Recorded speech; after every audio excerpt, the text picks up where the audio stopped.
আসসালামু আলাইকুম রহমতুল্লাহি বরাকাতু। এটি হচ্ছে মসজিদ আল হারাম, বিশ্বের সবচাইতে মর্যাদাপূর্ণ মসজিদে এতেকাফে যারা বসেছেন তাদের একাংশ আমি আমার ভিডিওর মাধ্যমে আপনাদেরকে দেখাচ্ছি। এখানে সবাই এতেকাফের জন্য বসেছে। 20 রমজান থেকে এতেকাফে বসার জন্য এই জায়গাগুলো উন্মুক্ত করে দেওয়া হয়। যাদের রেজিস্ট্রেশন করা থাকে না, আপনারা এই জায়গাগুলোতে বসে আপনারা রমজান মাসের শেষের 10 দিন এতেকাফের জন্য বসতে পারেন মসজিদ আল হারামে।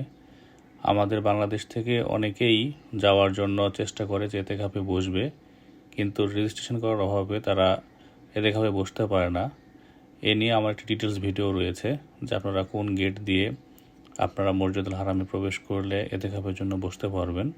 আমি সেই ভিডিওর লিঙ্কটি আমার ডিসক্রিপশন বক্সে দিয়ে রাখবো। এছাড়া আপনারা আমার ইউটিউব চ্যানেলে ভিজিট করেও সেই ভিডিওটি দেখে নিতে পারেন।